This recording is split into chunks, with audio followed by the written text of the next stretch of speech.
Well, still ahead, are you a pet owner? Dr. Timothy Quinn live in studio to talk about health benefits that animals can have on people, minus the allergies. Of course, you're watching 12 News at noon. Well, the dog is man's best friend, but as it turns out, cats, fish, even bunnies can be good for you, too. Dr. Timothy Quinn practices family medicine up in Richland. He joins us now live in the studio. Dr. Quinn, thank you so much for joining us as a balloon pops in the background. First of all, what are your views on emotional support animals? Well, basically, I was so embarrassed, Andrew. My wife and I, we flew to New York to visit my daughter in college. And I was being a little nosy, so I went in a little kitchenette and I looked in the cabinet, like, hey, wait, and something jumped out. It was a cat. Whoa.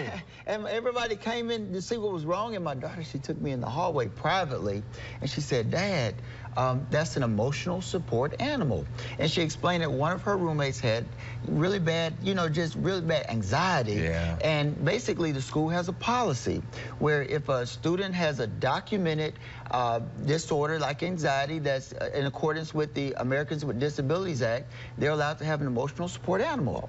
So I did a little research and I learned that these emotional support animals are very beneficial, as well as animals in general, just pets for everyone. Really? That is so cool. Yeah. There, they can really help us out. They have kind of these unspoken powers about them, don't they? Most definitely. I did a lot of research, and I have a dog at home myself. Oh yeah. And at first we didn't plan on a dog. We inherited the dog when my daughter went off to college. But my wife and I, we'd come home sometimes we're a little stressed. Yeah. But the dog is just hey, just happy to see us, and we'll rub him. But it helps you relax. And a lot of the research supports this. I actually was really intrigued by one study where there were two groups of children. They had ADHD and anxiety. And one group read to dogs on a regular interval for a number of weeks. And the other group, they read to stuffed animals. Okay. And the group that read to the live animals, they had decreased anxiety, better coping skills, did better in school. And it just shows that most of the research was the same. These animals, they help decrease stress. They are. They're wonderful things. How is it your dog has enriched your life? But you said, does it have to be a dog or a cat, or can we branch out to other kind of animals? Well, the research, it favored dogs, but other animals were beneficial as well, such as goldfish. But one interesting fact was the NIH put out a statement that 68% of households have pets, and there's a reason. The NIH is working with Mars Company. They make the Snicker bars and the M&Ms, but they also have pet products. And a lot of this research has shown cardiovascular benefits.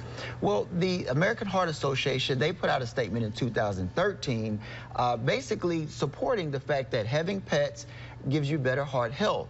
And one of the findings that I caught in the research repeatedly was decreased cortisol. Okay. Now, cortisol is a stress hormone, and when it's increased, it is associated with elevated blood pressure, elevated heart rate, heart disease, but it also leads to elevated diabetes. If someone has diabetes, it's usually worse, or if they don't have diabetes, they have a higher chance of getting diabetes. But this cortisol, if it's very elevated because they have a lot of stress, they also have a higher chance of anxiety and depression. But having a pet, what it does is it helps, according to the research, it helps to decrease the stress, decrease that stress hormone cortisol, and all of those problems are much less, and you have a healthier, happier person. Yeah, it just makes the whole house happier. Yes. Pets could light up our lives. Dr. Quinn, thank you so much. And you gave us a good reason to go out there and adopt a dog or a cat or whatever we're not allergic to. Well, still ahead on 12 News at noon, we'll have the very latest on the Radiothon that's going on right here to benefit Batson. Thank you for watching WJTV.